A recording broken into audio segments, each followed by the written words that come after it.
चलिए थोड़ा सा अब थ्योरी रिवीजन करते हैं, दैट इज थ्योरेटिकल फ्रेमवर्क। इसके अंदर देखो आप लोगों को सबसे पहले क्या पढ़ना चाहिए, इंस्टीट्यूट के बुक में आपको मिल जाएगा, अकाउंटिंग का डेफिनेशन लिखना चाहिए। किसका डेफिनेशन लिखना चाहिए? अकाउंटिंग का।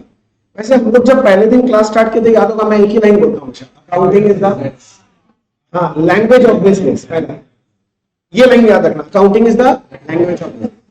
और एक डेफिनेशन में हमेशा बोलता accounting is an art of recording of transaction and events of financial nature so as to communicate the business result to the user of financial। एक बेसिक डेफिनेशन याद है। इसके अलावा मैं बहुत ज्यादा डेप में नहीं घुसा, मैं मेन पॉइंट्स आपको बता के जा रहा हूं जो ध्यान में रखना बहुत जरूरी है। इसके बाद आपके अंदर अकाउंटिंग में कौन कौन से एक्टिविटीज कवर्ड होते हैं, that is identification, measuring, recording, classifying, summarizing, analyzing, interpreting and communication। तो ये वाला पॉइंट आप लोग को बचपन से ही होता है, मेरे ख्याल से 11th में अकाउंट्स पढ़ता है पहला यही सिखाता है, तो ये थोड़ा सा रख लेना है। तो आप लोग को पूछता है कई बार ऐसे थ्योरी में कि एक्टिविटीज बताओ अकाउंटिंग, क्या क्या बोलोगे? Number 1 identifying, number 2 measuring, number 3 recording, number 4 classifying, number 5 summarizing, number 6 analyzing, number 7 interpreting and number 8 बस ये याद रखना। इसके बाद थोड़ा सा आगे मैं बढ़ता हूं, देखूं और क्या चीज ध्यान रखना है। अकाउंटेंसी किसको बोलते हैं? सब्जेक्ट मैटर जो अकाउंटेंसी है। और एक बुक कीपिंग है। बुक कीपिंग देखो नाम ही है बुक कीपिंग, बुक रखने का तरीका। हिंदी बात बोले जर्नल और लेजर बनाने को हम लोग क्या बोलते हैं? Book keeping. अकाउंट देखो ये ड्राइंग बनाया हुआ है, ये बड़ा जो सब्जेक्ट है ना ये अकाउंटेंसी है, पूरा सब्जेक्ट। इसमें से जो अकाउंट्स करने का तरीका है उसको क्या बोलते हैं? अकाउंटिंग। और अकाउंटिंग का एक छोटा सा हिस्सा कौन सा होता है? Book keeping. मतलब ऐसे बोलो लेजर बनाने तक का काम क्या है? Book keeping. वैसे पूरा ही अकाउंटिंग है, लेजर के बाद भी आगे चलता है। अपने लोग क्या बनाते हैं? ट्रायल बैलेंस, फाइनल अकाउंट सब बनाते हैं, तो ये सब किसका पार्ट है? अकाउंटिंग का। किंतु बुक कीपिंग का खत्म हो जाता है, लेजर में आके खत्म। ठीक है, इसलिए बोलते हैं बुक कीपिंग। बुक कीपिंग में कितना बुक्स बनता है? 2 बुक, एक जर्नल और एक लेजर, इसलिए तो बोलते हैं बुक कीपिंग। चलो ये बेसिक बात है, ये सब थोड़ा सा ध्यान रखना है। हाँ, अकाउंटिंग साइकिल, अकाउंटिंग साइकिल याद है? Accounting process in book based. Accounting cycle क्या होता है? कहां से चालू होता है? जर्नल। जर्नल में रिकॉर्ड करने को क्या बोलते हैं? जर्नलाइजिंग। जर्नल के बाद क्या बनेगा? लेजर में क्या होता है? पोस्टिंग। उसके बाद क्या बनेगा? Trial balance. बैलेंस करते हैं, हाँ बैलेंसिंग बोल सकते हो स्टेट, नहीं तो डायरेक्टली भी क्या बोल सकते हो? Trial balance. ट्रायल बैलेंस बनने के बाद हाँ इनकम स्टेटमेंट बनाते हैं जिसको बोलते हैं ट्रेडिंग एंड पीएल। और फिर पोजीशन स्टेटमेंट यानी बैलेंस शीट। ये थोड़ा सा याद रखना है। इसके अलावा हाँ यूजर ऑफ फाइनेंशियल स्टेटमेंट्स कौन? तो मैंने आपको समझा रखा है, 2 तरह के यूजर होते हैं, एक होता है इंटरनल यूजर और एक होता है एक्सटर्नल यूजर। इंटरनल यूजर कौन? One who manages the business. Simple बात है, ओनर हो सकता है, दूसरा है मैनेजर एंड डायरेक्टर। ओनर मतलब क्या हो गया? अगर सोल प्रोप्राइटरशिप है तो सोल प्रोप्राइटर, पार्टनरशिप है तो पार्टनर्स, और कंपनी है तो शेयर होल्डर। और मैनेजर और डायरेक्टर को क्यों इंटरनल बना किया? बिकॉज दे मैनेज द, ऐसे तो एम्प्लॉय है but because they manage the business, इसलिए वो कौन है? Internal user. और एक्सटर्नल यूजर किसको बोलते हैं? जो इंटरनल यूजर नहीं है, इन लोग को छोड़ के बाकी जितने भी सब कौन है? External user. जैसे बैंक हो गया, गवर्नमेंट हो गया, डेटर हो गया, क्रेडिटर हो गया, employee other than manager and director, ये लोग सारे कौन हो गए? External user. याद आ गया? अच्छा। इसके अलावा प्राइमरी ऑब्जेक्टिव ऑफ अकाउंटिंग किसी को याद है? हाँ, the primary objective of accounting is to communicate the business result to the user of financial statement. तो यहां पर वही सारा चीज को लिखा हुआ है। ठीक है, ये सब तो थ्योरी। हाँ, आप लोग एडवांटेजेस ऑफ अकाउंटिंग पढ़ के जरूर जाना एग्जाम में, पूरा थ्योरी है। एडवांटेजेस क्या है? Facilitate to replace memory. अभी इतना सारा चीज होता है, क्या सारा दिमाग में याद रखना पॉसिबल है? नहीं। तो अकाउंटिंग करके लिख के रखोगे तो जब भूल जाओगे पर देखोगे तो याद आ जाएगा। Facilitate to comply with legal requirement.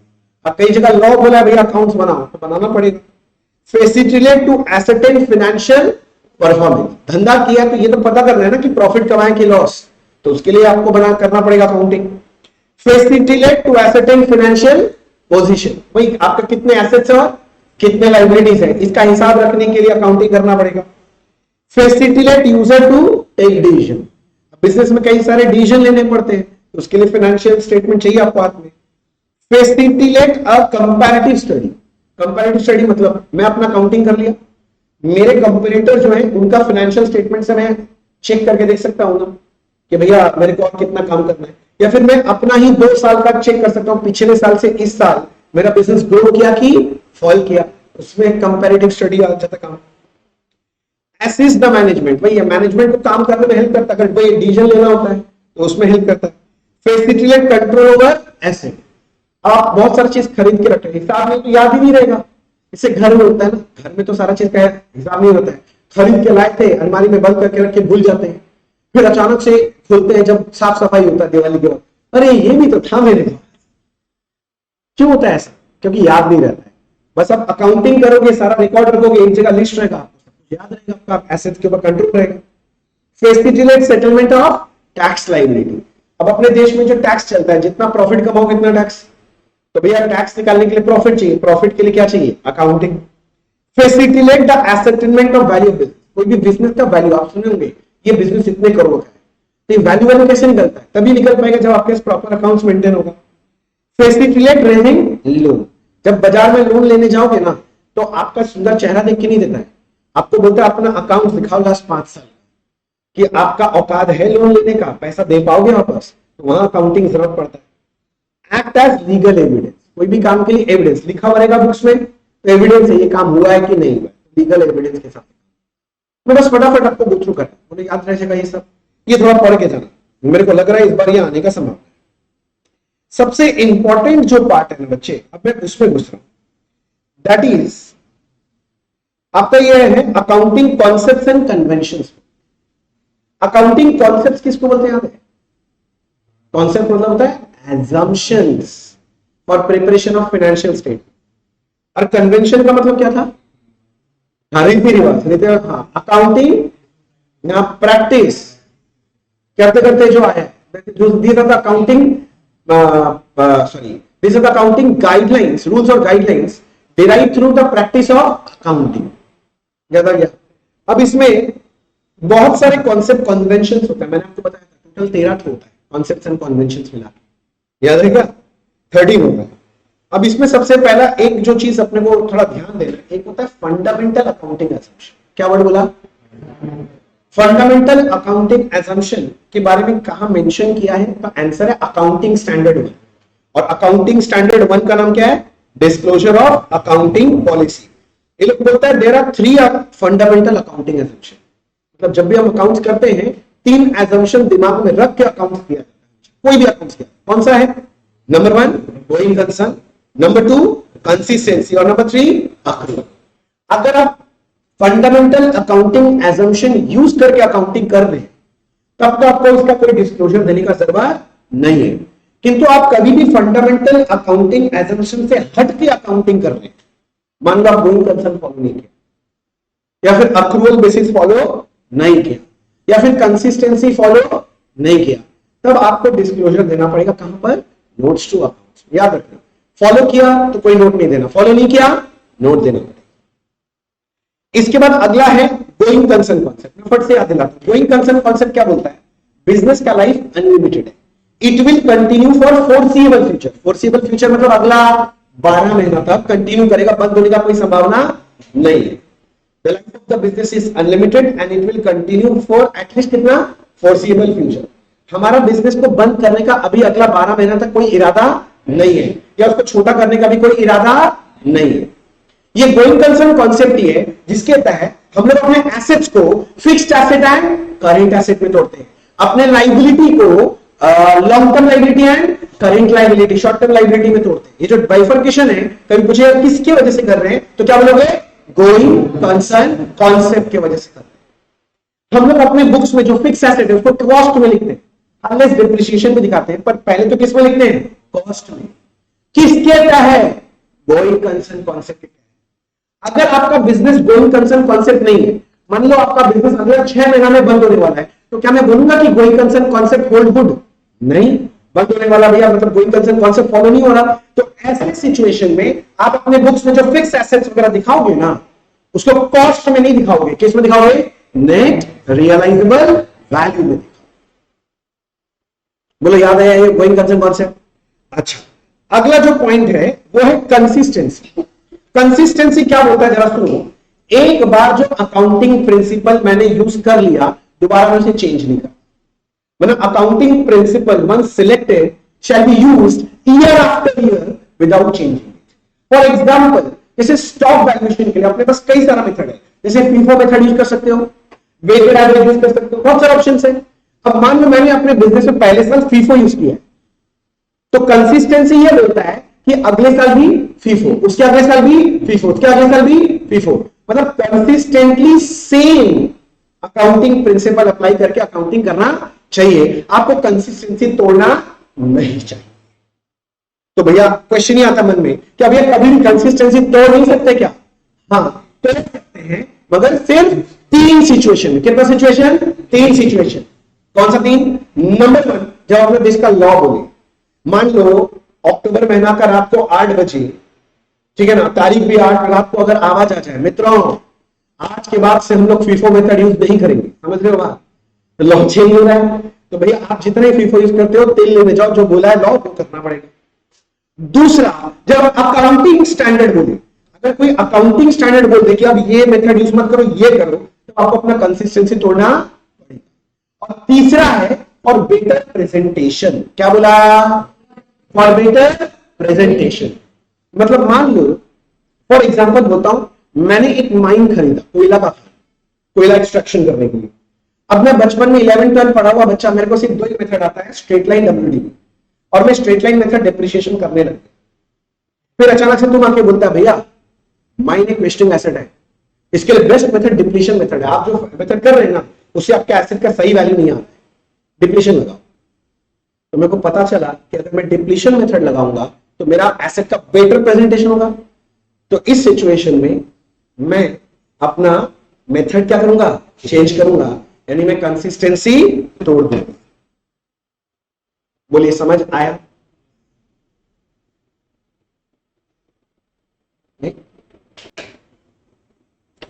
Consistency के बाद अगला है देख accrual concept. Accrual basis accounting क्या बोलता है? अक्रूवल हिंदी बात बोलता हूं, ये बोलता है कि जो जिस साल का खर्चा है वो उस साल बुक्स में रिकॉर्ड हो जाना चाहिए, भले ही उसका पेमेंट हुआ हो शायद हो, और जो जिस साल का इनकम है वो उसी साल बुक्स में रिकॉर्ड हो जाना चाहिए, भले ही वो पैसा मिला हो चाहे ना मिला हो। मतलब सिंपल वर्ड में इतना याद रखना है कि इनकम जो है ना, it should be recorded on earned basis. कौन सा बेसिस? अर्न्ड।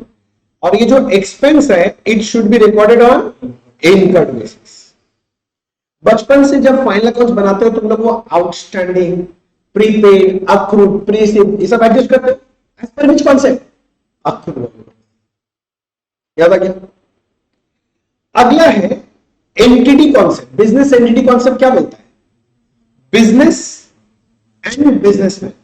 भाई साहब ये बिजनेस पहचानते हो ना, और ये बिजनेसमैन है, बोथ आर सेपरेट आइडेंटिटीज, दोनों को अलग आदमी माना जाता है। They are not same, they are separate entities. And all the transactions in the books of accounts are recorded from viewpoint of business and not from the viewpoint of businessman.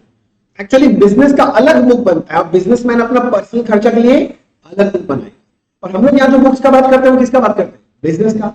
तो वहां सारा ट्रांजैक्शन जो analyse होगा किसके view point से होगा? Business के।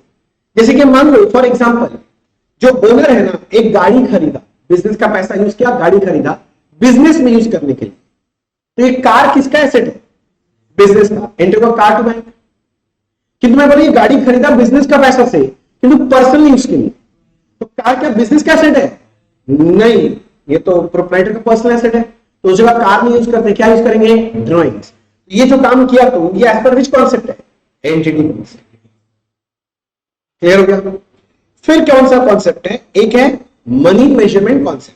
Money measurement concept क्या बोलता है? Anything which is measurable in terms of money. Anything मतलब यहां बोलना चाह रहा हूं ट्रांजैक्शंस एंड इवेंट्स जो आप मनी में मेजर कर सकते हो उसको बुक्स में रिकॉर्ड करके दिखाएंगे, और जो भी चीज आप मनी में मेजर नहीं कर सकते उसको बुक्स ऑफ अकाउंट्स में भी दिखा नहीं सकते। फॉर एग्जाम्पल मान लो मेरा परचेज मैनेजर का मेरा वर्क मैनेजर से झगड़ा हो गया, बहुत लंबा चौड़ा है, मारपीट हो गया। अब दोनों जन काम तो कर ही रहे हैं पर दोनों में अनबन चल रहा है, तो बताओ क्या ये मेरे बिजनेस पे अफेक्ट करेगा? करेगा। पर आप ये बता सकते हो कितने रुपए का झगड़ा हुआ, मेजर कर सकते हो मनी में? नहीं, इसको हम बुक्स में रिकॉर्ड नहीं करेंगे। जैसे ह्यूमन रिसोर्स होता है, कोई भी बिजनेस के लिए उसका ह्यूमन रिसोर्स है, ह्यूमन रिसोर्स समझिए ना, उसका जो स्टाफ है, जो वर्किंग स्टाफ है वो बहुत इंपॉर्टेंट है। कहीं ना कहीं वो लोग ही पूरा बिजनेस को संभाल कर रखते हैं, they are the real assets of the company. पर क्या उसको बैलेंस शीट में आप दिखाते हो क्या? क्या आप उसको बैलेंस शीट में दिखाते हो क्या? नहीं। क्यों? क्योंकि उसको आप मनी में मेजर नहीं कर सकते। राम बाबू काम करते हैं, कितना करोड़ का आदमी बता सकते हो? श्याम बाबू कितने का? नहीं, क्योंकि वो मनी में मेजर नहीं, उसको पैसे उसको दिखाते नहीं। मनी मेजरमेंट कॉन्सेप्ट और एक चीज है कि 10 साल पहले का 1 रुपया वो आज का 1 रुपया, मतलब ये इसका शॉर्टकमिंग्स बोलते हैं, लिमिटेशन। मतलब मान लो तुम 1957 में 1 रुपया में एक लैंड खरीदा, आज भी बैलेंस शीट में वो लैंड कितना में दिखाया जाएगा? 1 रुपया। तो बोले 1957 का 1 रुपया आज का भी 1 रुपया माना जाएगा। पर विच कॉन्सेप्ट है? Money measurement concept. और मनी मेजरमेंट कॉन्सेप्ट ये भी बोलता है कि आप जो भी बुक्स में रिकॉर्ड करेंगे, it should be recorded in the ruling currency of the country in which books of accounts are maintain. माने जिस देश में आप बुक्स रखते हैं ना अपने बिजनेस का, उस देश का जो रूलिंग करेंसी है, जैसे इंडिया में बुक्स रखते हो तो इंडिया का करेंसी क्या है? रुपी। तो रुपये में हिसाब रखिएगा। आप यूएसए में बुक्स रखते हो अपना, वहां धंधा करते हो, वहां बुक्स रखते हो, तो वहां जब रिकॉर्ड करोगे तो किसमें करोगे? रुपीज में नहीं, वहां क्या चलता है? डॉलर। डॉलर में करोगे। ये सारा बात कौन बोल रहा है? Money measurement. क्या मैं समझा पाया? अच्छा, आगे अलग है, अगला है पीरियोडिसिटी कॉन्सेप्ट। पीरियोडिसिटी कॉन्सेप्ट क्या बोलता है कि जैसे हम बोलते हैं life of the business unlimited, आज चालू है तो कब खत्म होगा पता नहीं है।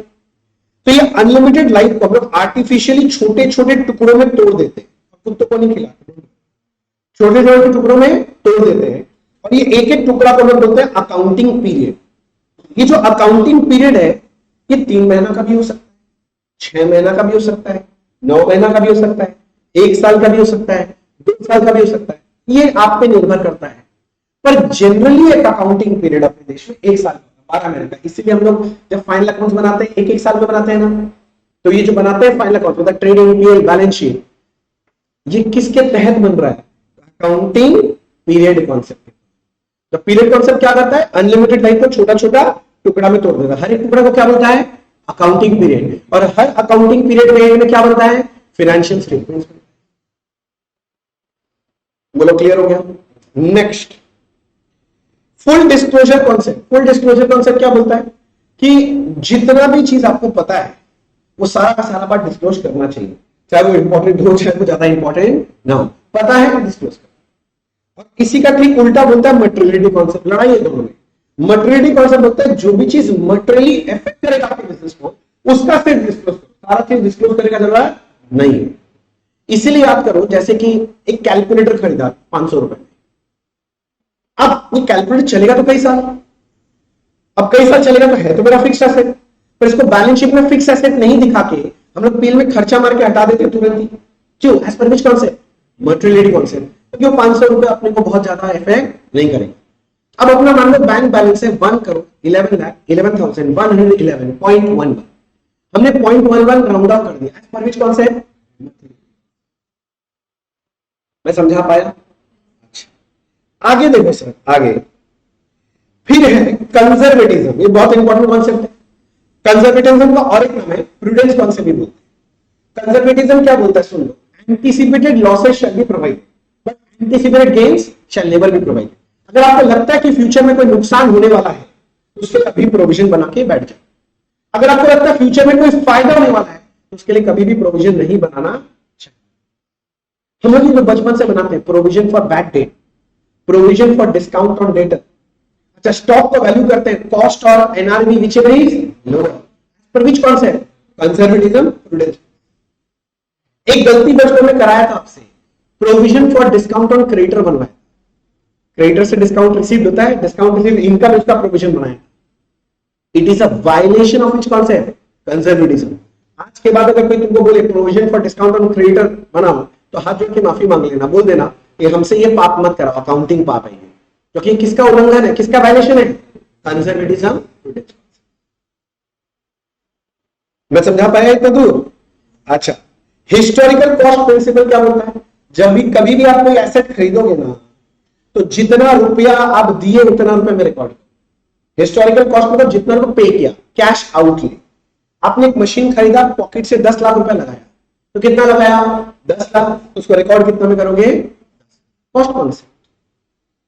अगला है मैचिंग प्रिंसिपल। मैचिंग प्रिंसिपल क्या बोलता है? बोलता है कि आपने एक गिवन पीरियड में जो कमाया है income, it should be matched with the expenses which have been incurred to earn that revenue। मतलब भैया फिर से बोलिए, मान लो आपने इस साल आपके पास ओपनिंग स्टॉक था, मान लो 100 यूनिट, आपने परचेज किया 900 यूनिट, तो टोटल कितना यूनिट था आपके पास? 1000। अब आपने सेल कर दिया 800 यूनिट, तो कितना क्लोजिंग स्टॉक बचेगा? 200। तो प्रैक्टिकली जब आप ट्रेडिंग बनाते हो, विजुअलाइज करो, आप सेल वैल्यू तो 800 यूनिट का लेते हो इधर में, अरे बोलो हाँ। अब ओपनिंग स्टॉक और परचेज का आपने कॉस्ट ले लिया, तो कॉस्ट कितने यूनिट का ले लिया? 1000, किंतु सेल कितने का ले लिया? 800। तो ये प्रॉपर मैचिंग नहीं हुआ। अगर सेल हुआ 800, सेल वैल्यू 800 का लिया, तो कॉस्ट भी कितने का लेना है? 800। यहां 200 का ज्यादा कॉस्ट ले लिया, उसको हटाने के लिए हम लोग क्लोजिंग स्टॉक यहां लिख देते थे। उल्टा साइड में लिखने का मतलब क्या है? हटाना। मेरा बात समझ में आ रहा है? तो इसका मतलब एक और चीज समझ में, जो क्लोजिंग स्टॉक हम बुक्स में लिखते हैं, विच कॉन्सेप्ट है? Matching concept. तो मैचिंग कॉन्सेप्ट बोलता है कि एक गिवन पीरियड में आपने कोई इनकम कमाया है, तो उस इनकम को कमाने के लिए जो खर्चा है, वो खर्चा को डेबिट साइड में लिख के मैच करना चाहिए, तभी सही प्रॉफिट लॉस है। समझो, expense incurred to earn the revenue in the given period should be matched with the revenue of that. Clear हो गया मेरा बात? अच्छा, मैचिंग प्रिंसिपल के बाद है डुअलिटी प्रिंसिपल, इसको dual aspect concept. Every transaction is to aspect, one is debit aspect and one is credit aspect, and both aspects should be recorded in the books of accounting। कौन बोलता है? Dual aspect. तो फिर बच्चा तुरंत बोलता है भैया फिर double entry system. Double entry एक सिस्टम है, डुअल एस्पेक्ट एक कॉन्सेप्ट है। सिस्टम ऑफ अकाउंटिंग जो हमने बनाया है on the basis of dual aspect concept, उसको क्या बोलते हैं? Double entry system. The system of accounting which is developed on the basis of dual aspect concept is known as double entry system. It was developed by whom? Luca Pacioli, Italian बंदा था, mathematician था, याद है ना? In the year 14 नहीं ये सब याद आ गया? ठीक है, ये सब हम बेसिक्स में पूरा पढ़ा दिया था, याद है? चलो अच्छा बात है। अब आगे जो अपने को थोड़ा चर्चा करना है, जो काम का चीज है एग्जाम व्यू पॉइंट से, ये है कैपिटल एक्सपेंडिचर, रेवेन्यू एक्सपेंडिचर। इससे अपने लोग करीब करीब में 4 नंबर एक्सपेक्ट कर सकते हैं, ज्यादा से ज्यादा 4 नंबर देता है। 2 नंबर तो कंफर्म है देगा, वो ट्रू एंड फॉल्स नहीं होता है, उसमें जनरली लोग डाल देते हैं, नहीं होता तो अलग से क्वेश्चन भी बना देते हैं। तो मैक्सिमम कितने का? 4। तो भैया क्या है कैपिटल एक्सपेंडिचर? किसको बोलते हैं? हम बोलचाल के भाषा में समझाते। कोई भी नया जब आप फिक्स एसेट खरीदते हो, तो वो आपका कौन सा खर्चा है? Capital expenditure. फिक्स एसेट खरीदने से पुट टू यूज के पहले तक, यूज करने के पहले तक, उस पर जो भी खर्चा हो जाए वो क्या है? कैपिटल एक्सपेंडिचर है। अगर आप कोई एसेट बना रहे हो, तो उसको बनाने के लिए जो जो खर्चा करना जरूरी है, वो सारा का सारा कैपिटल एक्सपेंडिचर है। अगर आप एसेट पे कोई खर्चा करो और उससे अगर आपके एसेट का एफिशिएंसी बढ़ जाए, नॉर्मल से ज्यादा बढ़ जाए, तो वो भी कौन सा एक्सपेंडिचर है? Capital expenditure. अगर आप कोई खर्चा करो और उसकी वजह से आपका जो डेली वर्किंग एक्सपेंस है वो अगर रिड्यूस हो जाता है, तो वो भी आपका कौन सा एक्सपेंडिचर है? कैपिटल एक्सपेंडिचर है। मैं समझा पाया? Capital expenditure generally non recurring nature. वहीं अगर आप रेवेन्यू एक्सपेंडिचर का बात करोगे, तो रेवेन्यू एक्सपेंडिचर कौन सा खर्चा है कि भैया रिकरिंग नेचर का खर्चा है, बिजनेस चलाने का खर्चा है, डे टू डे का खर्चा है। ये वो खर्चा है जिसका benefit with in 1 year expire हो जाता है। ऐसे याद, 1 साल के अंदर अंदर उसका बेनिफिट खत्म हो जाएगा। मेरा बात यहां तक समझ में आ रहा है? अगला एक जो होता है जिसको आप लोग बोलते हैं deferred revenue expenditure. Deferred revenue के बारे में कुछ स्पेशल पॉइंट्स भी बताने, एक बार जरा सुन लो। डेफर्ड रेवेन्यू किसको बोलते हैं? होता तो रेवेन्यू है, बट क्या होता है उसका बेनिफिट अपने को लगता है कि एक साल से ज्यादा का मिलेगा, कई सालों तक मिलेगा, उसको नाम देते हैं डेफर्ड रेवेन्यू। जैसे आप लोग बचपन में एग्जांपल यही सुने होंगे, जैसे एडवर्टीजमेंट। एक मैंने बहुत बड़ा एडवर्टीजमेंट कैंपेन चलाया, अपना ब्रांडिंग करवाया, ब्रांडिंग समझ रहे हैं? अब क्या होगा, अब मैं एडवर्टीजमेंट बंद कर दी, तो एडवर्टीजमेंट बंद करने के बाद भी कई सालों तक लोग मेरे को याद रखते हैं, तो इसका इफेक्ट कई सालों तक मिलेगा, तो ऐसे को क्या बोलते हैं? Deferred revenue. मैं आज ही बात बोल दिया, किंतु मैं आज ही एक बात बोल रहा हूं कि आगे जाके जब हम लोग अगले लेवल पे पहुंच जाएंगे, वहां पर मैं ही वो आदमी बोलूंगा कि जो आपको डेफर्ड रेवेन्यू बताए गलत बताए, घटिया आदमी है, कुछ पता नहीं है। क्यों? क्योंकि हमारे लॉ में कुछ चेंजेस हुए हैं और वहां पर ये डेफर्ड रेवेन्यू का कॉन्सेप्ट ही हटा दिया। बोलता है या तो कैपिटल होगा या तो रेवेन्यू। मतलब अब एडवर्टीजमेंट भी कहीं ना कहीं तुम्हारे लिए अब क्या हो गया है? रेवेन्यू। क्योंकि अगर आप कोई खर्चा करो और अगर आपको लगता है कि फ्यूचर में उससे बेनिफिट मिल सकता है और नहीं भी मिल सकता है, ऐसा खर्चा को भी रेवेन्यू बोलते हैं। पहले क्या बोलते थे? डेफर्ड रेवेन्यू, बट अब क्या में डाल दिया? रेवेन्यू। इसके अलावा होता है कैपिटल रिसीव्ड, रेवेन्यू रिसीव्ड। मैं सारा एग्जांपल लेके बात करूंगा, पर सुन लो एक बार। पहले कम करते हैं, इसका एग्जांपल ले लेते हैं। जैसे कि देखो मैंने पूरा इस शीट में बना रखा है, एक एक करके पढ़ता हूं कुछ कुछ। Expense on foreign tour to purchase machinery. भैया ये खर्चा फॉरेन टूर का लगा, ट्रैवलिंग का खर्चा लगा, किंतु क्या करने के लिए? मशीन खरीदने के लिए गए दूसरे देश में, चाइना में गए थे मशीन खरीदने के लिए। तो भैया ये खर्चा कौन सा? कैपिटल के रेवेन्यू, कैपिटल। क्योंकि फॉरेन टूर नहीं करते तो मशीन खरीद नहीं पाएंगे, खरीदने के लिए जरूरी था, तो ये capital expenditure. Cost of machinery purchase, capital expenditure. Insurance and freight on purchase of machinery, machinery purchase किया, उसके लिए इंश्योरेंस करवाया, फ्रेट करवाया, ये सब खर्चा पुट टू यूज के पहले है, तो capital expenditure. Custom duty on imported machine, बाहर से मशीन मंगाया तो उसमें कस्टम ड्यूटी देना पड़ा। ये जो खर्चा लगा बताओ, पुट टू यूज के पहले लगा कि पुट टू यूज के बाद लगा? पहले। ये कौन सा खर्चा हो गया? Capital expenditure. Wages for erection of machine, machine लाया उसको इंस्टॉल करना है, खड़ा करना पड़ेगा, फिर यूज होगा, तो ये खर्चा पुट टू यूज के पहले होता है कि पुट टू यूज के बाद? पहले। तो कौन सा expenditure? Capital expenditure. Installation charges of machinery purchase, भाई मशीन को इंस्टॉल कराया, कब कराएंगे? यूज करने के बाद कि यूज करने के पहले? पहले। तो मतलब ये कैपिटल एक्सपेंडिचर।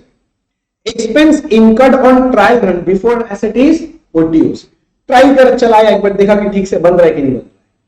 कमर्शियल प्रोडक्शन के लिए नहीं किया, क्या किया? Trial run. क्योंकि ट्रायल रन कब हुआ? ये पुट टू यूज के पहले, और पुट टू यूज के पहले का सारा खर्चा ये भी कैपिटल एक्सपेंडिचर है। Cost of second hand machinery purchase, तुम फर्स्ट हैंड खरीदो कैसे? सेकंड हैंड खरीदो, खरीदा है ना ऐसे, कौन सा खर्चा? Capital expenditure. Repair of a second hand machinery before put to use, second hand खरीदा, अब थोड़ा सा खराब था, रिपेयर करा जैसे यूज कर पाए, किंतु कब किया रिपेयर का खर्चा? पुट टू यूज के पहले, तो कौन सा खर्चा होगा? Capital expenditure.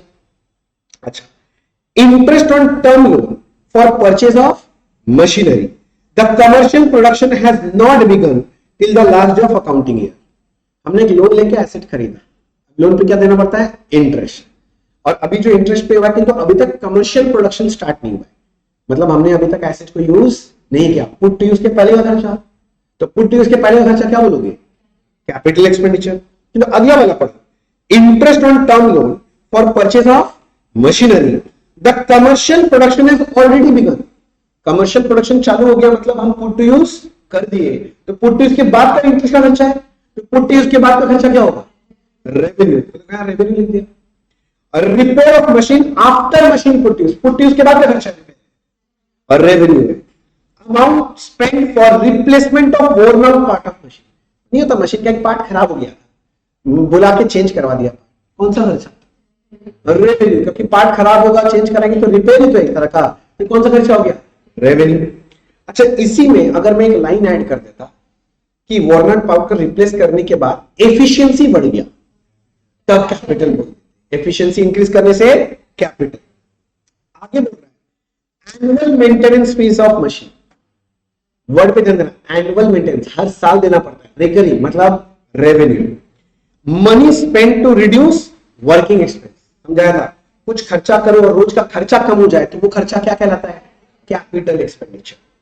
Amount spend for replacement of petrol driven engine by CNG के। पेट्रोल का इंजन लगा हुआ था, पेट्रोल बहुत महंगा हो गया भाई, 106 रुपए लीटर है। सीएनजी सस्ता सीएनजी किट लगा दी। बोलो ये जो खर्चा किया सीएनजी किट लगवा के अपने गाड़ी में, अपना रोज का खर्चा बढ़ गया कि कम गया कि सेम रहेगा? सीएनजी कम लगता है भाई, कम गया, तो ये कौन सा एक्सपेंडिचर हो गया? Capital expenditure. Cost of ring and piston of an engine change to get fuel efficiency. Ring piston लगवाया नया, इससे एफिशिएंसी बढ़ रहा है मेरा, कौन सा एक्सपेंडिचर है? Capital expenditure. Overhauling expense for engine of a motor car to get better fuel efficiency. इसमें मेन की वर्ड जानते हो क्या है? एफिशिएंसी बढ़ रहा है, मतलब ये कौन सा हो जाएगा? Capital expenditure. Legal expense to acquire building.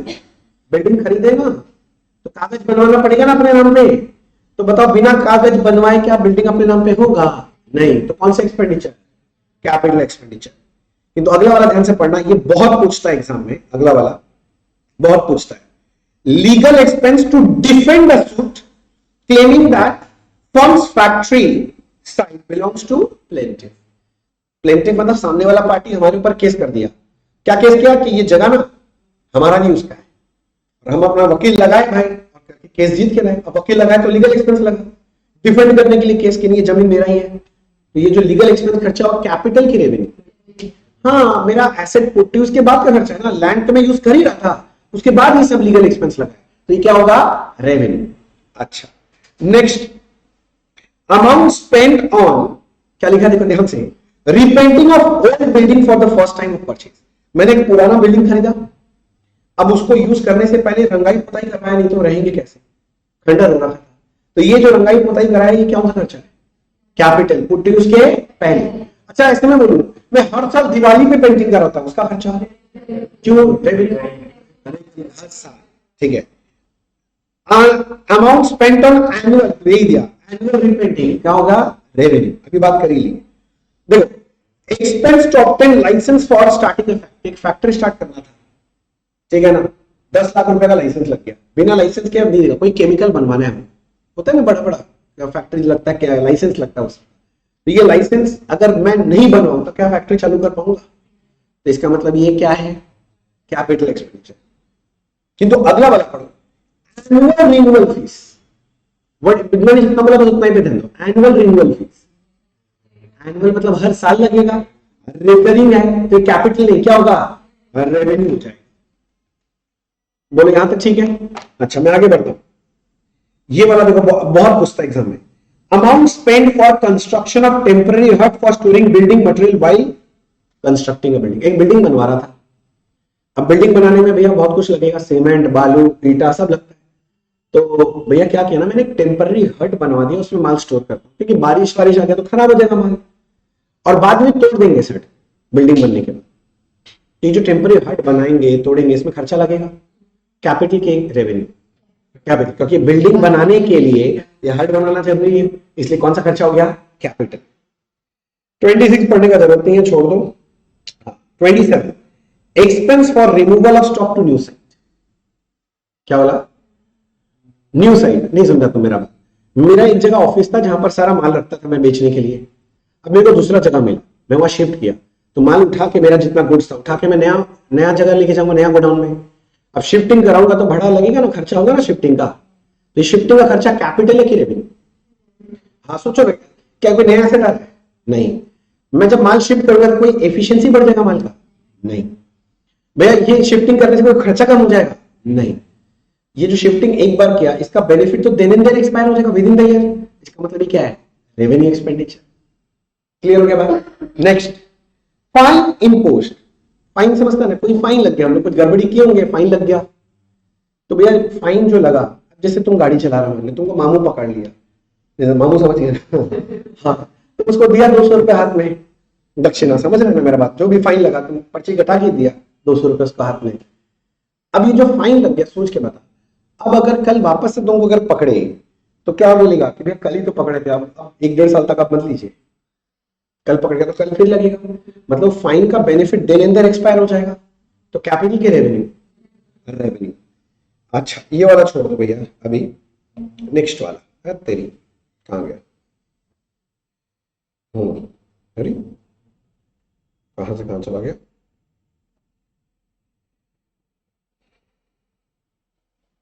नहीं कहाँ गया, कहाँ गया? 43 है ना? हाँ एक, हाँ ये हो गया था। अब देखो अगला वाला पढ़ता हूं तुम्हारे लिए, compensation for breach of fund. कोई भी तरह का फाइन, कंपेंसेशन किसी भी चीज के लिए लगे ना, फाइन हमेशा ही क्या है, कंपेंसेशन हमेशा ही क्या है, रेवेन्यू। आगे पढ़ने मत, कंपेंसेशन वर्ड मिल जाए ना, आगे पढ़ने मत, क्या क्या लिख के आना, रेवेन्यू, तो उसका benefit within 12 months expire हो जाएगा। तो कंपेंसेशन आगे पढ़ने का मन कर रहा है क्या? नहीं, मैं भी नहीं बोलूंगा। क्यों? क्योंकि उसका benefit within 12 months expire हो जाएगा। देखो, amount spent on demolition of building to construct a bigger building on the same site. पुराना बिल्डिंग तोड़ा, उसके बदले नया बिल्डिंग बड़ा बनाएंगे, तो वो लोग पुराना बिल्डिंग तोड़ने में खर्चा नहीं होगा क्या? होगा। ये खर्चा कैपिटल के रेवेन्यू, कैपिटल। क्यों? क्योंकि जब तक ये तोड़ेंगे नहीं तब तक नया बिल्डिंग बना नहीं पाएंगे, तो नया बिल्डिंग बनाने के लिए खर्चा करना जरूरी है। ये मेरा capital expenditure. Loss on sale of machine, याद रखना कोई भी फिक्स एसेट जब बेचोगे ना, बेच के जो भी प्रॉफिट लॉस आएगा उसको हमेशा रेवेन्यू बोलो। क्या बोलोगे? तो ये आपका जो लॉस बोल रहा है क्या आएगा? Revenue loss. Legal expense to recover dues from customer, customer पैसा नहीं दे रहा था तो चिट्ठी भिजवाए अपना लॉयर से, लॉयर का फीस लेगा मेरे से, तो ये जो लीगल एक्सपेंस लगा पैसा रिकवर करने के लिए, कैपिटल की रेवेन्यू, रेवेन्यू, क्योंकि एक बार चिट्ठी लिखा दी उसका बेनिफिट तो देन एंड देन एक्सपायर हो जाएगा। अच्छा ये छोड़ दो, एडवांस छोड़ दो, ये छोड़ दो, ये जरूरत नहीं है। हाँ, cost of improvement in electric wiring system, word पे ध्यान देना, इंप्रूव हो रहा है मतलब एफिशिएंसी बढ़ रहा है, मतलब capital expenditure. Good. Purchase of patent right, अब एसेट ही है ना, चाहे इंटेंजिबल है पर है तो एसेट, तो क्या होगा? Capital. Purchase of goodwill, capital. Technical know how, capital. Purchase of live stock, live stock समझते हो, गाय भैंस बकरी जिंदा एसेट, ये सबको बोलते हैं लाइव स्टॉक, तो ये लाइव स्टॉक एसेट ही है मेरा, तो क्या होगा? कैपिटल। ठीक है ना? ये एक बढ़िया वाला देख, amount spent on new and sign board in year, नया एयरपोर्ट बना, अब लिखेंगे ना यहाँ पर एयरपोर्ट का नाम लिखते हैं ना बड़ा बड़ा करके वो लगाता है, वो कौन सा एक्सपेंडिचर? कैपिटल, क्योंकि वो तो उस बिल्डिंग का पार्ट ही बन गया ना, उसके बिना तो एयरपोर्ट एयरपोर्ट नहीं समझ में, इसलिए वो भी capital. Import duty on purchase of material, खर्चा किए किंतु किसके ऊपर? फिक्स एसेट के ऊपर नहीं, मटेरियल परचेज के ऊपर, क्या होगा? रेवेन्यू। कंपेंसेशन, आगे पढ़ने का मन नहीं कर रहा, revenue. Imported goods confiscated by customer, चरक गांजा बना रहा था, ठीक है ना, कस्टमर वाला पकड़ लिया। मेरा बात समझ रहे? होता है ना प्रैक्टिकल लाइफ में सब चीज होता है। तो सोचो ये धंधा जो कर रहा था उसके लिए कैपिटल की रेवेन्यू, रेवेन्यू भैया उसका तो नुकसान हो गया, उसका बेनिफिट एक्सपायर हो गया, नहीं समझ में हो गया रेवेन्यू, यही था।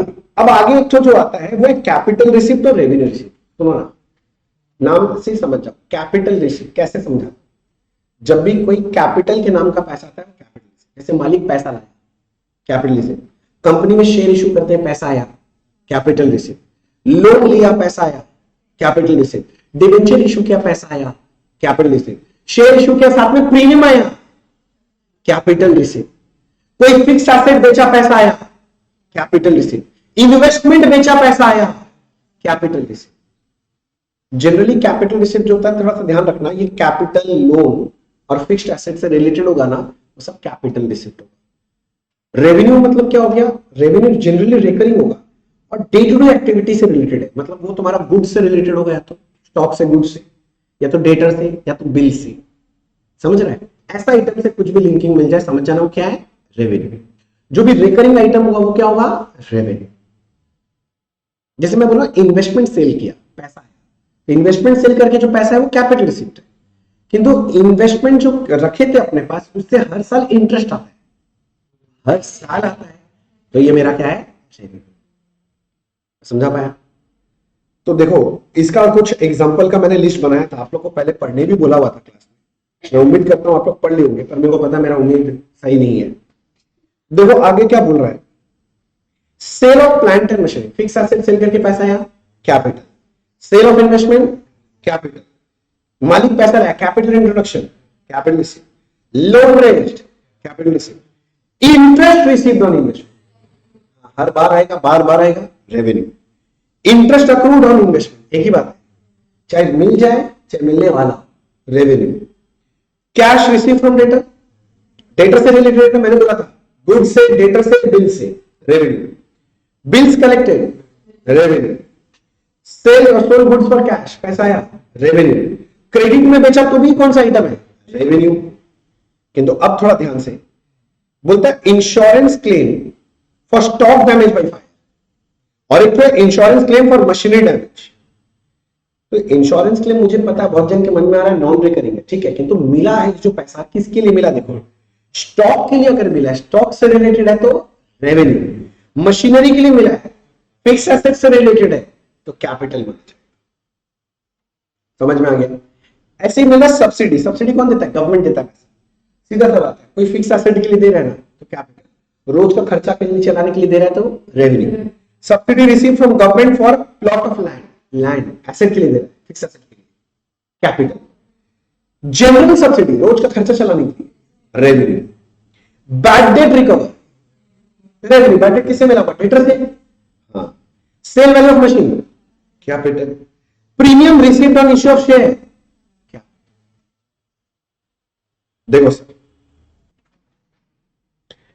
अगला जो पार्ट पढ़ना है ना बच्चे वो है कंटीजेंट एसेट कंटीजेंट लायबिलिटी वाला।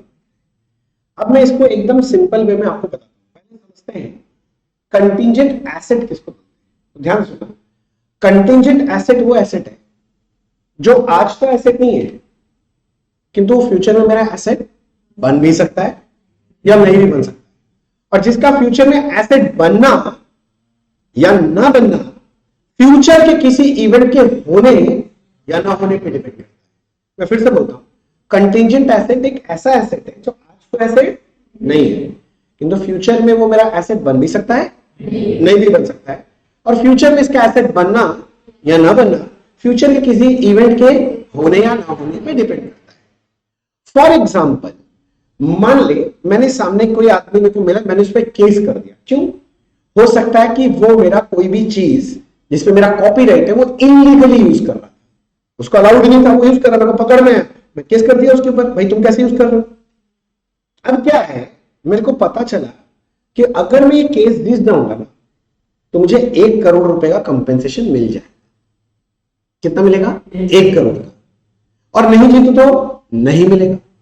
मतलब समझो ये जो केस चल रहा है ना आज के दिन में ये मेरा, क्योंकि फ्यूचर में मेरे से पैसा मिल सकता है और नहीं भी मिल सकता है, और फ्यूचर में पैसा मिलना या ना मिलना फ्यूचर का एक इवेंट पे डिपेंड करता है, किस पे, केस जीतने या हारने पे।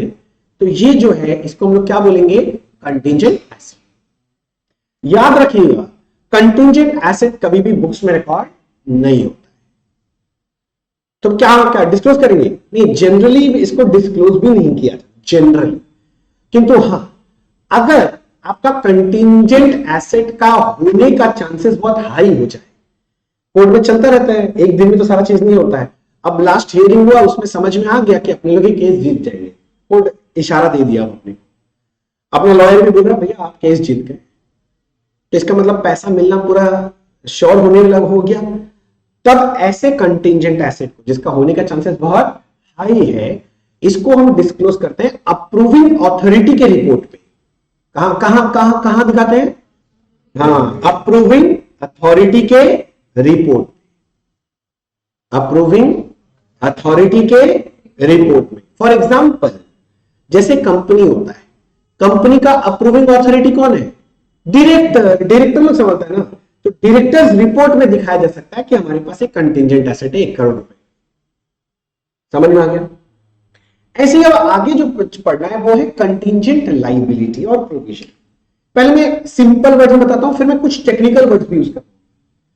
सुनना ध्यान से, कंटीजेंट लायबिलिटी किसको बोलते हैं, कंटीजेंट लायबिलिटी वो लायबिलिटी है जो आज तो लायबिलिटी नहीं है किंतु वो फ्यूचर में लायबिलिटी बन भी सकता है नहीं भी बन सकता है, और जिसका फ्यूचर में लायबिलिटी बनना या ना बनना फ्यूचर के किसी इवेंट पे होने या नहीं पे डिपेंड करता है। एग्जाम्पल उल्टा कर दो ना, जैसे मैं केस बोल रहा था, मान लो कोई सामने वाला आदमी हमारे ऊपर केस कर, केस जीतेंगे तो कुछ फाइन नहीं देना, किंतु केस हारेंगे तो 5 लाख का फाइन देना पड़ेगा। तो इसका मतलब ये जो केस हमारे ऊपर चल रहा है, सूट फाइल हुआ, ये हमारे लिए कैसा लाइबिलिटी है? कंटीजेंट लाइबिलिटी, क्योंकि फ्यूचर में पैसा देना पड़ भी सकता है, नहीं भी पड़ सकता है। और देना या ना देना एक इवेंट पे डिपेंड करता है, केस जीतने या हारने। एक और एग्जांपल देता हूं, जैसे आप लोगों को बिल्स ऑफ एक्सचेंज का चैप्टर कर रखे, bills discounted not yet mature, नहीं समझा? मेरे को एक बिल मिला था मेरा कस्टमर से, मैंने 3 महीना का बिल था, कितना महीना का? 3 महीना का। मैं बैंक गया, इसको डिस्काउंट करा के ले आया, अभी इसका मैच्योरिटी डेट आया नहीं है। तो जब तक मैच्योरिटी डेट नहीं आएगा ना, मेरे दिल में दुख दुख चलता रहेगा, क्योंकि अगर मैच्योरिटी के दिन ये बिल ऑनर कर दिया मेरा कस्टमर, तब तो मेरे को कोई चाप नहीं है। किंतु अगर वो ऑनर नहीं किया, क्योंकि मैंने बिल डिस्काउंट कराया, तो बैंक की पैसा किससे लेगा? मेरे से। तो मेरे को फ्यूचर में पैसा देना पड़ भी सकता है, नहीं भी पड़ सकता है। और पैसा देना पड़ेगा कि नहीं पड़ेगा, ये डिपेंड करता है किस पे? फ्यूचर का इवेंट पे। कौन सा इवेंट? बिल ऑनर या डिसऑनर होने पे। तो ये भी जो bill discounted but not yet matured है, वो भी मेरा क्या है? Contingent liability. बोलो मैं समझा पा रहा हूं? ये तो क्या एकदम क्या बोले पाती लैंग्वेज। अब मेरे को थोड़ा सा आपको टेक्निकल लैंग्वेज आपको समझाना है। देख, एक होता है वर्ड जिसको हम लोग बोलते हैं पॉसिबल ऑब्लिगेशन। सुनना ध्यान से, क्या वर्ड बोला? Possible obligation. और एक होता है जिसको हम लोग बोलते हैं प्रेजेंट ऑब्लिगेशन। ध्यान से सुनते रहना। पॉसिबल ऑब्लिगेशन मतलब है जिसका होने का जो चांसेस है ना, चांस, ऐसा ऑब्लिगेशन होने का जो चांस है ना, इट इज लेस देन 50%, 50% से कम। सुनना, ये सब क्वेश्चन पूछता ध्यान से, लिखने देता कई बार। और प्रेजेंट ऑब्लिगेशन मतलब ऐसे चीजों का होने का जो चांस है ना, वो 50% या उससे ज्यादा है। मतलब पॉसिबल ऑब्लिगेशन को इंग्लिश में बोलेंगे it is less likely to happen, और प्रेजेंट ऑब्लिगेशन का मतलब है it is more likely to happen, more likely to happen. जरा ध्यान से सुनना, अगर आपका कोई प्रेजेंट ऑब्लिगेशन है, मतलब होने का चांसेस नहीं है, मतलब मान लो कोई हमारा केस करके रखा है, तो भैया हम अपने लॉयर से पूछे क्या लगता है केस जीतेंगे क्या हारेंगे? हारेंगे। मतलब चांस क्या लग रहा है? मतलब 80% आप हारेंगे, ऐसा केस जीत नहीं सकते। तो लॉयर कितना परसेंट चांस बोल रहा है हारेंगे? 80%। तो 50 से ज्यादा होगा percentage, it is more likely to happen. तो इसको हम बोलेंगे मेरा प्रेजेंट ऑब्लिगेशन है। अब क्या है इसमें? अब नेक्स्ट चेक करना पड़ता है reliable estimate of amount can be made, या फिर reliable estimate of amount can not be made. ध्यान से सुनना। अब ये रिलायबल एस्टिमेट ऑफ अमाउंट मतलब अब मैं अपने लॉयर से पूछा, ठीक है तुम बोल रहे केस हार जाएंगे, ठीक है चलो ठीक है, बताओ तो कितना फाइन देना पड़ेगा? तो बोला भैया ऐसा केस में आपको तो 2 लाख रुपया फाइन देना पड़ ही जाएगा। तो मेरे को अमाउंट बता रहा है कितना रुपया? 2 लाख। तो क्या मैं एस्टिमेट कर सकता हूं कितना देना पड़ जाएगा? हाँ। तो इंग्लिश में बोलूंगा reliable estimate of amount can be made, मैं एस्टिमेट कर सकता हूं। और अगर आप एस्टिमेट कर सकते हैं तो इसके लिए आपको प्रोविजन बनाना चाहिए। क्या बनाना चाहिए? प्रोविजन। किंतु अगर मैं बोल रहा हूं reliable estimate of amount can not be made, मतलब ये श्योर है कि केस हारेंगे, हम लोग सोचते भैया कितना रुपया देना पड़ेगा? केस बड़ा बंटाधार केस है ना, वो जज पे निर्भर करता है कितना रुपया, बता नहीं पाएंगे हम लोग। कुछ तो बता, नियर अबाउट 2 लाख 3 लाख कुछ तो बता यार, बीच का कोई फिगर मतलब नहीं बता पाएंगे, क्लियर नहीं है। ऐसा आपका यूनिक केस है, ऐसा कभी नहीं हुआ है, देखना पड़ेगा। तो मैं एस्टिमेट नहीं कर पा रहा, reliable estimate of amount can not be made, तो ये मेरा कंटीजेंट लायबिलिटी कहलाए, क्योंकि प्रोविजन बनाने के लिए अमाउंट पता भी तो होना चाहिए। जब अमाउंट पता ही नहीं है तो मैं प्रोविजन बना नहीं पाऊंगा, तो ये क्या कहलाएगा? मेरा कंटीजेंट लायबिलिटी। तो अगर कोई प्रेजेंट ऑब्लिगेशन है उसका अमाउंट आप एस्टिमेट कर सकते हो, तब तो क्या बना लो? प्रोविजन। और अगर आप प्रेजेंट ऑब्लिगेशन उसका अमाउंट एस्टिमेट नहीं कर सकते तो आपका क्या है? Contingent liability. पॉसिबल ऑब्लिगेशन जो है ना, मतलब होने का चांसेस कम है, चाहे आप इसका रिलायबल एस्टिमेट ऑफ अमाउंट कर सके चाहे रिलायबल एस्टिमेट ऑफ अमाउंट न कर सके, दोनों ही केस में ये कंटीजेंट लायबिलिटी ट्रीट होगा, क्योंकि होने का चांसेस कम है। तो प्रोविजन बना के क्या कर लेंगे? मेरा बात समझ में आ रहा है? यस सर कि नो सर? तो क्या मैं ऐसे बोल सकता हूं all possible obligation are contingent liability, चाहे उसका अमाउंट आप एस्टिमेट कर सको चाहे ना कर सको, डजंट मैटर, पॉसिबल ऑब्लिगेशन है ना, तो तुम्हारा क्या है? Contingent liability. अब मैं बोला नहीं प्रेजेंट ऑब्लिगेशन है, तुम थोड़ा रुकेगा, प्रेजेंट ऑब्लिगेशन रुकिए, बताइए अमाउंट एस्टिमेट कर सकते हैं कि नहीं कर सकते? हम लोग कर सकते हैं, तो क्या बोलोगे? प्रोविजन है, आपका प्रोविजन बना। मैं बोला नहीं अमाउंट एस्टिमेट नहीं कर सकते, कंटिंजेंट लायबिलिटी। मतलब अगर पॉसिबल ऑब्लिगेशन है, अमाउंट एस्टिमेट कर पा रहे हो तो भी कंटिंजेंट लायबिलिटी, नहीं कर पा रहे हो तो भी कंटिंजेंट लायबिलिटी। किंतु प्रेजेंट ऑब्लिगेशन है, अमाउंट एस्टिमेट कर पा रहे हो तो प्रोविजन है, नहीं कर पा रहे हो कंटिंजेंट लायबिलिटी। इतना दूर क्लियर करवा दिया मैंने, वही तक पूरा लैंग्वेज लिखा हुआ था अपना बुक में। अब ध्यान से सुनना, ये जो कंटिंजेंट लायबिलिटी है ना, इसका बुक्स में कभी रिकॉर्डिंग नहीं होता, मतलब कंटिंजेंट लायबिलिटी का कोई जर्नल एंट्री नहीं होता।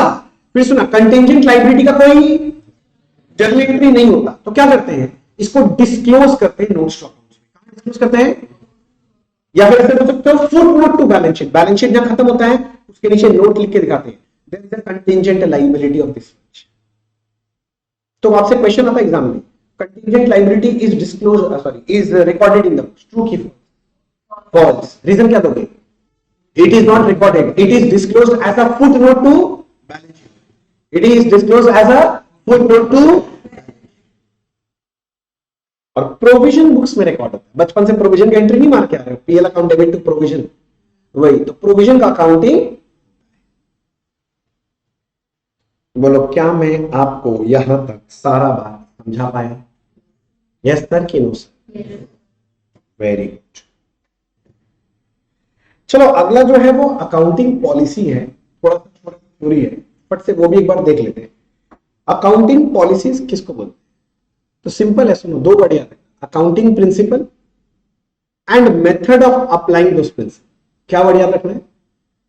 What is accounting policy? तो बोलेगा अकाउंटिंग पॉलिसी क्या होता है? Number one accounting principle plus method of applying those principle, एक साथ मिला के इसको क्या बोल देते हैं? पॉलिसी। देखो मिलेगा अकाउंटिंग पॉलिसी, बड़ा कर देते हैं, refers to specific accounting principal.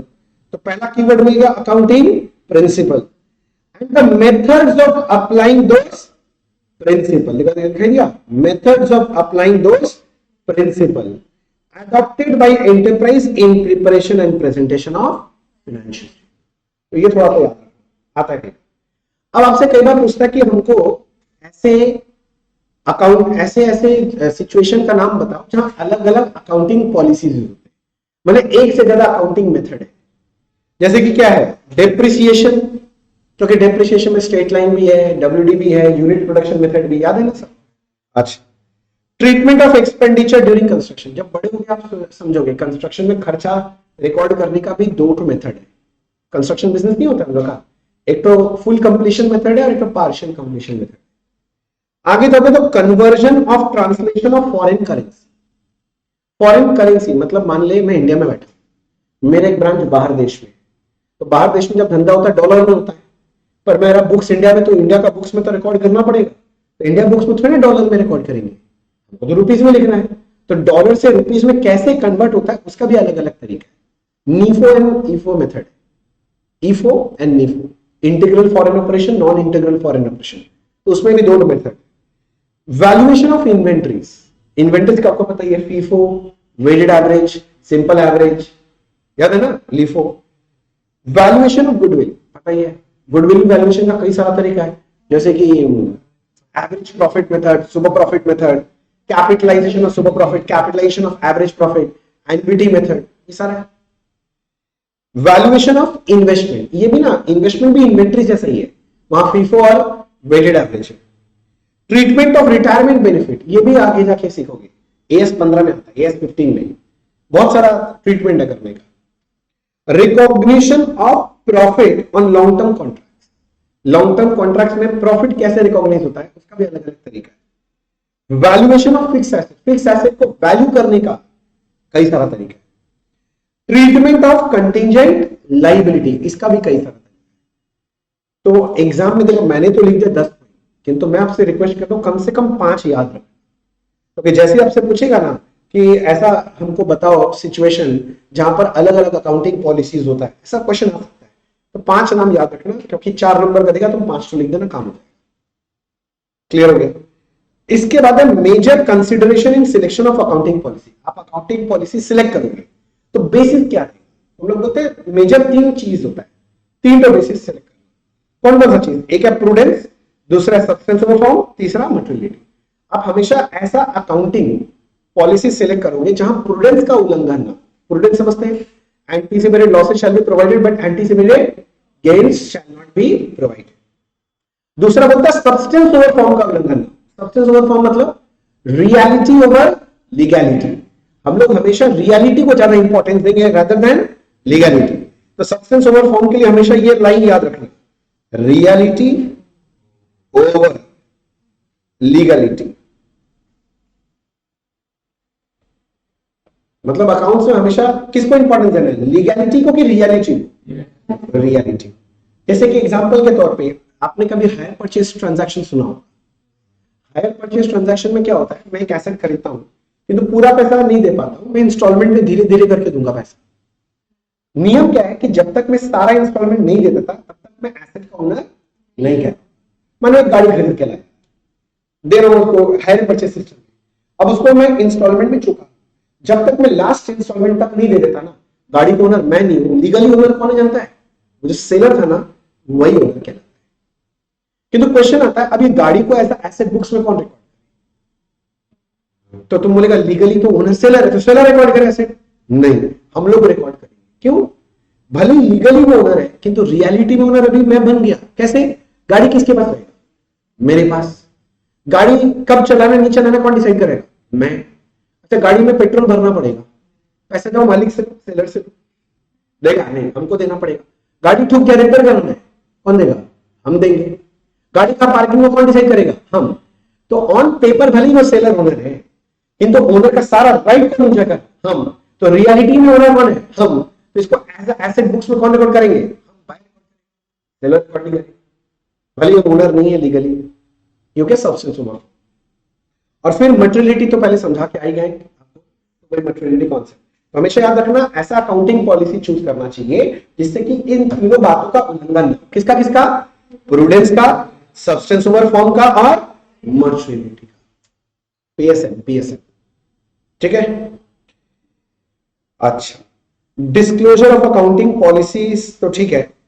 इसके बाद है चेंज इन अकाउंटिंग पॉलिसी, जो हमने थोड़ा देर पहले बता दिया था। क्या एक बार अकाउंटिंग पॉलिसी चूज करके मैं चेंज कर लूं? कंसिस्टेंसी के तहत तो करना नहीं चाहिए, किंतु 3 सिचुएशन में चेंज कर सकते हैं। नंबर 1 जब लॉ बोले, नंबर 2 जब अकाउंटिंग स्टैंडर्ड बोले, और नंबर 3 फॉर बेटर प्रेजेंटेशन। और अगर आप चेंज करते हो कभी भी अकाउंटिंग पॉलिसी तो आपको ना फैक्ट ऑफ चेंज, क्या बोला sir? Fact of change and effect of change दिखाना पड़ेगा। मान लो आपने स्ट्रेट लाइन से डब्ल्यूडीवी मेथड चेंज कर, तो आपको लिखना पड़ेगा नोट्स अकाउंट्स में जाके कि मैंने स्ट्रेट लाइन से डब्ल्यूडीवी में चेंज हुआ, ये फैक्ट होगा। अब इफेक्ट बताना पड़ेगा कि मैंने स्ट्रेट लाइन से डब्ल्यूडीवी जब चेंज किया ना, तो इसकी वजह से मेरा डेप्रिसिएशन 10,000 रुपए से कम हो गया और मेरा प्रॉफिट 10,000 से बढ़ गया। ये इफेक्ट बताना पड़ेगा। और अगर आप इफेक्ट नहीं निकाल सकते कोई कारणवश, तो कोई बात नहीं, तो फैक्ट ऑफ चेंज जरूर दिखाओ। तो अकाउंटिंग पॉलिसी जब भी चेंज करोगे आपको डिस्क्लोजर देना पड़ेगा नोट्स अकाउंट्स में। क्या क्या चीज? Fact of change and effect of change. याद रखना, fact of change and effect of change. क्या क्या? Fact of change, effect of. Fact समझ गया? वहां लिखना पड़ेगा मैंने स्ट्रेट लाइन से डब्ल्यूडीवी चेंज किया, ये फैक्ट हो गया। इफेक्ट क्या है? मेरा डेप्रिसिएशन 10,000 से कम गया जिसकी वजह से प्रॉफिट 10,000 से बढ़ गया, ये भी डिस्क्लोज देना पड़ेगा। और अगर इफेक्ट नहीं पता, निकालना संभव नहीं है, तो आप सिर्फ क्या बताना? समझ में आ गया? अब इसके बाद का जो थ्योरी है ना, वो मेरा पढ़ाने लायक नहीं है। एक तो मेजरमेंट डिसिप्लिन बोल के है। मेजरमेंट डिसिप्लिन क्या बोलता है तुमको पता है? कि भैया हम लोग अकाउंट्स में जो भी चीज रिकॉर्ड करेंगे तो मेजर करना पड़ेगा ना। तो मेजर किस में करते हैं हम लोग? मनी में। स्केल, स्केल कौन सा है अकाउंट्स का? मनी है। मनी अच्छा स्केल नहीं है, पर इससे अच्छा स्केल अवेलेबल भी नहीं है। बात सुन लो, मनी अच्छा स्केल नहीं है किंतु इससे अच्छा स्केल अभी तक अवेलेबल नहीं, इसलिए हम लोग मनी में मेजर करेंगे सब कुछ। क्यों अच्छा नहीं है? क्योंकि मनी जो है ना, वो अलग अलग देश में अलग अलग रूप धारण करता है। इंडिया में रुपी है, यूएसए में डॉलर चला जाएगा, और यूके वहां जाएगा तो पाउंड चला जाएगा, कहीं येन हो जाता है, तो एक रूप नहीं है उसका, स्टैंडर्डाइजेशन नहीं है, इसलिए अच्छा नहीं है। किंतु जब तक कुछ और नहीं मिलता तब तक यही यूज करना पड़ेगा। तो यही सारा चीज सब थ्योरी में लिखा गया। और मेजरमेंट डिसिप्लिन में ये एक अच्छा चीज है, वैल्यूएशन प्रिंसिपल। मेजरमेंट का बेस कितना था, चार्ट का मेजरमेंट का बेस है। एक तो बोलते हैं हिस्टोरिकल कॉस्ट, एक तो बोलते हैं करेंट कॉस्ट, एक होता है रियलाइजेबल वैल्यू और एक होता है प्रेजेंट। मैं एफर्ट से बता देता हूं, मान लो मैंने 1/1/2011 में एक मशीन खरीदा था 5 लाख रुपए। कितना में खरीदा था, 5 लाख। आज का तारीख है 1/1/2024 में। आज अगर ये मशीन को मैं बाजार में बेचने जाऊं ना तो 1 लाख रुपए मिलेगा। आज ये मशीन अगर मैं बाजार में परचेज करने जाऊं तो 6 लाख रुपए लगेगा। तो ध्यान समझो, आज मैं खड़ा हूं 24, तो ये पुराना मशीन कितने में खरीदे थे, 5 लाख। ये जो 5 लाख है इसको हम लोग बोलते हैं हिस्टोरिकल कॉस्ट। क्या कॉस्ट, पुराना। आज इस मशीन को बाजार में जाएंगे तो कितने में खरीद सकते हैं, 6 लाख। इसको बोलते हैं करेंट कॉस्ट। क्या बोलेंगे, करेंट कॉस्ट। ये जो पुराना मशीन जो खरीदे थे 5 लाख में, इसको आज बेचेंगे तो कितना मिलेगा, 1 लाख। इसको बोलते हैं रियलाइजेबल वैल्यू। क्या बोलते हैं भाई, मार्केट वैल्यू, रियलाइजेबल। और लास्ट होता है प्रेजेंट वैल्यू, जो कि ज्यादा अच्छा समझ में आएगा इंटरमीडिएट लेवल में जब आप लोग एफएम वगैरह पढ़ेंगे। नहीं, मैथ्स में पढ़ा हुआ है। तो प्रेजेंट वैल्यू आपको पता होगा, it is the discounted value of future cash inflow. क्या बोला word, discounted value of future cash inflow. मतलब मैंने एक मशीन खरीदा, अब मशीन खरीदा तो मशीन से फायदा मिलेगा कि नहीं मिलेगा, हाँ मशीन के कारण फायदा होगा। तो पहले अपने लोग निकाल लेंगे इस मशीन की वजह से हर साल कितना कमाई है। उस कमाई को क्या करते हैं, वो जो आप लोग चैप्टर पढ़ के ना कंपाउंडिंग डिस्काउंटिंग मैथ्स में, तो उसके हेल्प से उसका आज का वैल्यू पता करेंगे कि भैया 1 साल बाद 1 लाख रुपए आएगा तो उसका आज का वैल्यू क्या है, फिर उसके अगले साल 1.5 लाख आएगा, उसका आज का वैल्यू क्या है, और इन सबको जोड़ लेंगे। जोड़ के जो वैल्यू आता है उसको क्या बोलते हैं, present value. It is discounted value of future cash. समझ गया। अब इसके अलावा थ्योरी में बस एक चीज बनता है, दैट इज अकाउंटिंग स्टैंडर्ड। मेरा बात सुनो, कुछ कुछ चीज पढ़ लेना। नंबर 1, मैं नहीं पढ़ा, आपको पढ़ना है। अकाउंटिंग स्टैंडर्ड किसको बोलते हैं, number 1। Number 2, advantages of accounting standard. Number 3, disadvantage या लिमिटेशन ऑफ अकाउंटिंग स्टैंडर्ड। इन तीनों में से एक क्वेश्चन आएगा। कितना क्वेश्चन आ जाएगा, एक। ठीक है ना। हमारे देश में अभी अकाउंटिंग स्टैंडर्ड का बात करूं तो टोटल 29 अकाउंटिंग स्टैंडर्ड कितने हैं, 29। अगर पूछता है अकाउंटिंग स्टैंडर्ड कितने को इशू हुआ तो कितना बोलेंगे, 29। अच्छा, हमारे देश में अकाउंटिंग स्टैंडर्ड कौन बनाता है, आई से अपना इंस्टीट्यूट आईसीआई, उसका एक बोर्ड है जिसका नाम है एएसबी, अकाउंटिंग स्टैंडर्ड बोर्ड, वो बनाता है। तो ना 29 इशू किया है, जिसमें से 2 को विड्रॉ कर लिया। विड्रॉ मतलब हटा दिया। किसको किसको, एक है AS6 और एक है AS6 और एक है AS8। विड्रॉ कर लिया। AS6 था डिप्रिसिएशन, AS6 को विड्रॉ करके लोग क्या किया, AS10 को रिवाइज कर दिया, इसका नाम है प्रॉपर्टी प्लांट एंड इक्विपमेंट। ये हमने पूरा क्लास का डिस्कशन बहुत डिटेल में बताया। और AS8 जो था ना, जिसका नाम था रिसर्च एंड डेवलपमेंट, वो लोग AS26 लाया था, तब AS8 हटा, क्योंकि AS8 का बात ये लोग 26 में डाल दिया। तो इसका मतलब 29 में से 2 तो विड्रॉ हो गया।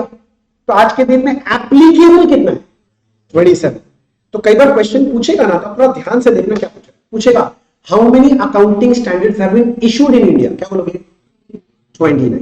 How many have been withdrawn, 2। How many are applicable. ये वर्ड ध्यान देना, इशूड पूछ रहा है, विथड्रॉन पूछ रहा है कि एप्लीकेबल। मेरा बात समझ गया। और इसी के साथ आपके थ्योरेटिकल फ्रेमवर्क समाप्त। वही थ्योरेटिकल फ्रेमवर्क को छोड़ के मत जाना, अच्छे से पढ़ के जाना, क्योंकि आपका पूरा पेपर में अगर theoretical framework chapter as a chapter को मैं एक चैप्टर को पकड़ू तो 10 नंबर पकड़ के चलो, 10 मार्क्स है इसमें से। क्योंकि कैपिटल रेवेन्यू से आपको 2 से 4 नंबर तक का पूछ लेता है, और कॉन्सेप्ट एंड कन्वेंशन से 4 नंबर पूछेगा ही। समझ रहे मेरा बात। तो 4 4 8 तो यहीं से निकल गया, और बाकी जो बच गया छोटा मोटा उससे 2 नंबर का पूछ लिया। टोटल मिला के कितना हो गया, 10 नंबर। मतलब अकाउंटिंग स्टैंडर्ड से पूछ, जनरली ऐसे पूछ तो 10 नंबर निकल जाए। और मान लो अगर आपको कॉन्सेप्ट कन्वेंशन से अच्छा क्वेश्चन नहीं पूछा तो वो अकाउंटिंग स्टैंडर्ड हमको लग रहा है पूछ लेगा, लिमिटेशंस ऑफ अकाउंटिंग स्टैंडर्ड हमको ऐसा लग रहा है, तो वो सब पूछ सकते। तो टोटल 10 नंबर पकड़ के चलिए, इसको छोड़ के जाओगे तो 10 नंबर है। कुछ नहीं करना, ये सबको 2-3 बार बस रीड कर लेना है, काम खत्म। नहीं समझ में आता तो मेरा ये वीडियो बार बार 1-2 बार रिवाइज कर लेगा, वही दिमाग में रह जाएगा, अपनी लैंग्वेज में भी लिख देगा तो काम हो जाएगा। ठीक है, तो थैंक यू सो मच। तो इसी के साथ हमारे रिवीजन की प्रक्रिया समाप्त हुई। आई होप आपको समझ में आया सब कुछ, आपको फायदा हुआ। बस अब आपका काम है कि रिवीजन तो हो गया, अब और थोड़ा मेहनत करके एक बार में निकालें। Thank you so much, bye bye.